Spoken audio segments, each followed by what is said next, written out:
They expressed in their meeting on Welcome Thursday to Pegasus versus the World, where we take on challenges, comedy, trending topics, and some travel. City boy, city boy.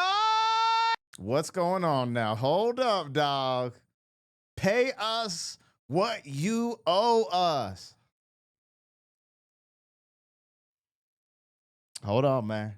Calm down, Pegasus. I love these young ladies, man. I love that the ladies like to play games, you know. They out here hustling on the court, doing they damn thing. But if this ain't the most entitled bullsh I've ever seen, what is going on, y'all? Pay us what you owe us? Hold on, dog. Am I tripping? I thought the WNBA ran in a negative and they're subsidized by the NBA. They don't generate profit. That's what I've heard. We're about to find out right now. We're about to find out. Because if that's the case, then we need to take some shit. Like, you in the negative, homegirl. What? Pay us what you owe us. Y'all had two fire years in the WNBA. All of a sudden, it's pay us what you owe us. Y'all been holding us back down. Nope. That's not true, man. It's not true. The proof is in the pudding. Anyways, hopefully this don't go hit by ESPN. I'm watching this from ESPN's channel. Go rock with ESPN. If you rock with me, like, share, comment, subscribe. I go by the name Black Pegasus. Link in the description of my other channels. Now, I'm not against female sports, but this is, and you know what's crazy? Isn't that the Jay-Z slogan from pay us what you owe us? That's like, I swear that's a Jay-Z bar. Pay us what you owe us. This sounds top Mo Bucks. J to the is O. Maybe it's on that. I don't know. I might be tripping. Let's see what they talking about, man. People get a little bit of gas, and all of a sudden it's pay us what you owe us, dog. And I'm not gonna front. I've heard more about the WNBA in the last year than I've ever heard about it in my life. You know, I don't know if people are really rocking with it like that. You know, look, I don't watch no sport. I watch some UFC. But I stopped watching sports personally. I said I'll start engaging in more things of entertainment value when I'm a millionaire. Until that day, we grinding, you know? So I don't really be watching sports. I don't really do much but record and try to learn stuff, new stuff, you know, learn about music, learn about economics, raise my kids, learn jujitsu, train jujitsu, do a little striking. That's what I do. Anyways, they talking about pay us what you owe us. Let's hear it. Let's hear it from the jump. Bro, there's no one in the top. Okay, interesting. The players said there were so many of them that they... All right, let's figure this out, man. Let's see what's going on, man.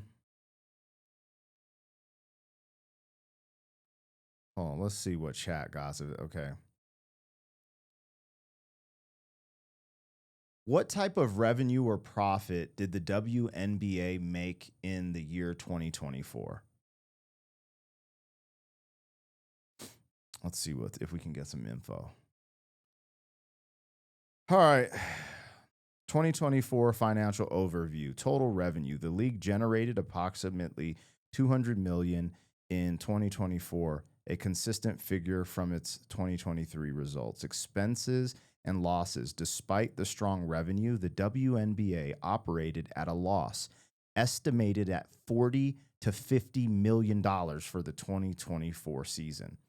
Why so much revenue but still losing money? Increased investment. The league has been pumping more resources into charter flights, expanding marketing, and overall league expansion. Media rights aren't keeping pace yet.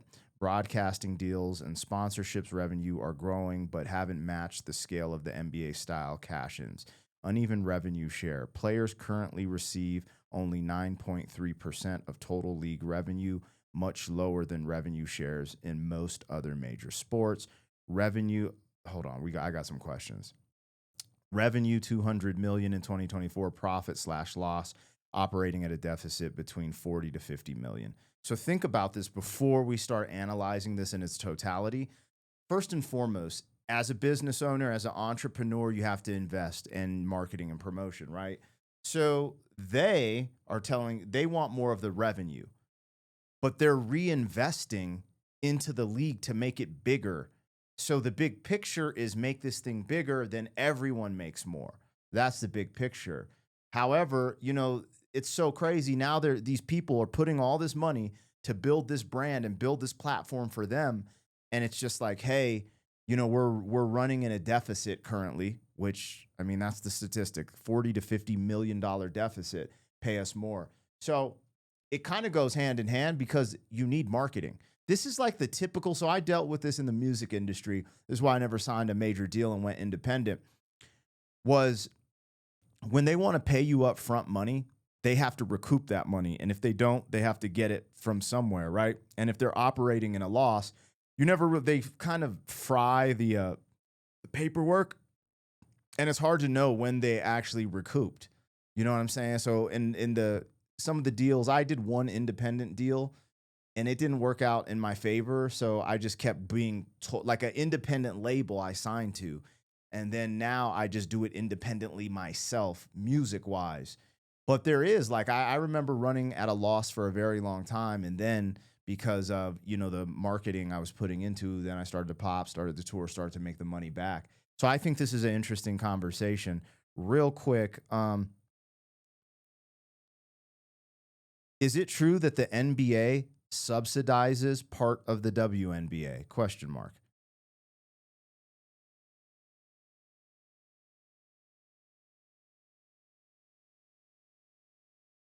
Okay, NBA support for the WNBA. The NBA covers $10 to $15 million per year in operating costs such as travel, facilities, marketing to keep the WNBA running smoothly. As of 2023 to 2024, the NBA owns 50 to 60% of the WNBA, with the WNBA team owners holding the rest. Real quick. You said that hold on. Let me go back to the beginning and just make sure I have this right. Okay. The total revenue, league revenue, expended loss, so much revenue, but still loss of money, media rights, uneven revenue share, players currently receive. Okay. What is the normal revenue share for players in professional sports? Question mark. You said in the WNBA, it's 9.3% of the total league revenue.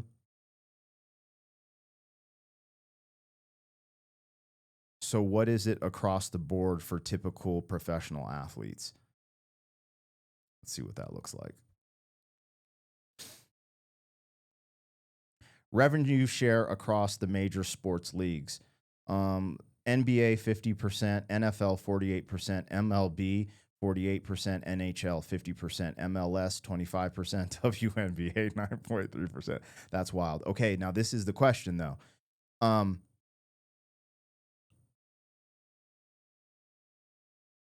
Is the NBA running at a loss like the WNBA? Question mark. What are the difference between margins? And is that the reason that the WNBA gets paid so much less?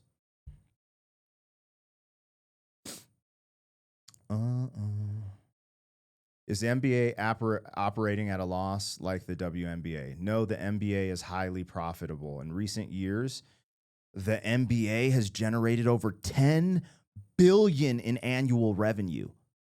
It's not just breaking even, it has healthy profit margins thanks to massive media deals, 76 billion broadcasting deals set to beginning 2025, global brand partnerships, merchandising, ticket, even individual, The WNBA is still operating at a loss in 2024. So, okay. So the WNBA is operating at a loss, $40 to $50 million loss. They're in the negative every year. And the NBA is generating about 10 billion profit, right? So you see the huge difference there. The other thing is there's something called paying your dues, and the NBA paid their dues. And people are going to be like, oh, that's because women were left out of sports or this, that, and the other. And maybe so, but it still left it up to the men to build up the sport, right? It took time. So all I'm saying is you had 2 hot years. Hold on, let's see. What were the most successful years of the WNBA? I guarantee there's still probably pioneers of basketball who got kind of boo-booed on and they're, it's just how the game works. But paying your dues is a thing. Peak success 2024 breakout. So they had their first breakout year and they're asking for more.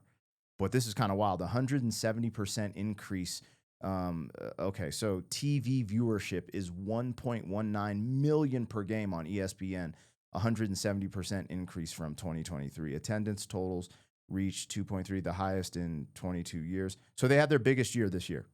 And it's kind of on the shoulders of Caitlin Clark and then her rivalry with Angel Reese. That's the truth. So, there's these people who show up like Michael Jordan who sells out the whole stadium just to see him. And Caitlin Clark is having that effect on the WNBA. That's just the truth. But to have your first breakout year and talk about, pay us what you owe us, and then I look at the numbers. I mean, I could be tripping because there's actually a lot that goes into this. They're just starting, right? And as an underground MC and hip hop head, everyone, like everything I've ever done was like, you got to pay your dues. And so this is the thing. Hold on. When the NBA started, what type of money were the players getting and what was the revenue split? Let's do a little history real quick and see what's up.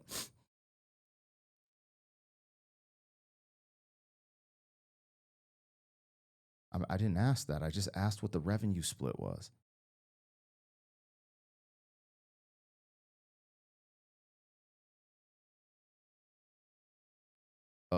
What? Hold on. I guess I might have to read all of this. When the NBA started in 1946 as the BBA, later renamed the NBA, early NBA players pay the 40s through 50s, average salary around $4,000 per year. Top players might earn $10,000 to $15,000, which was comparable to working a class job at the time. Players often had off-season jobs to support themselves, including selling insurance, revenue sharing back then.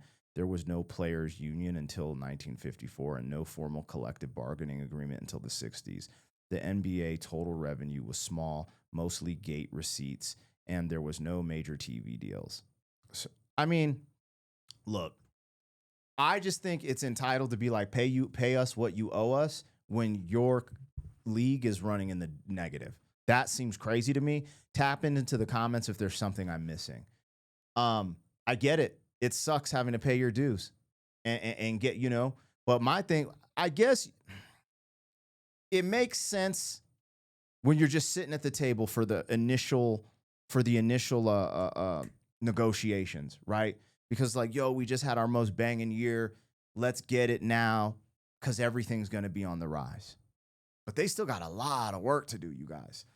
These numbers are cool, but when you're telling me that the NBA is operating at a $10 billion profit margin and the WNBA is at a loss of $50 million, there's still something to say to that. The other thing is how much dues had to be paid in the NBA to get to that level, And regardless if women got to play or they didn't get to play, back in the early days, it still had to be built up, all these heroes and characters. And that's what probably got the women into basketball. These women are probably fans of male basketball players, so I don't know. I just, knowing those numbers going into this, that's why I was like, this is crazy. And y'all got to let me know. Maybe I'm tripping. Maybe I'm being an a-hole. The one thing that's wild is I bank with Ally. Oh, shit. I could I've seen this. See that? Bro. I'm sorry, you guys. I grew up playing basketball. I really did. The game going on right now, that they're playing the game. I just thought that was a layup drill. What's happening? That's wild. Anyways, I'm glad I don't watch sports, man. I'm cool, man. I'm good.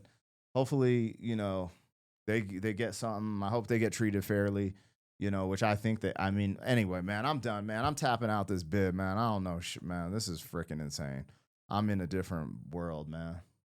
I remember high school basketball games and they were so fast paced. Fools were dunking, and this is in the late 90s. So what I just saw there, maybe I'm just out of touch and I just don't get it. Anyways, y'all let me know, man. Tap in. Shout out to the ladies doing their thing. I mean, it looks like they're starting to get some. They got Gatorade in this bid. They got Ally Banking. Some of them are rock with Nike, Reebok. I saw the whole Shaq documentary on Netflix with Angel Reese. Like, they're going to start pumping some money into it, so maybe they can make it pop off, man. We gonna see. City boy, city boy.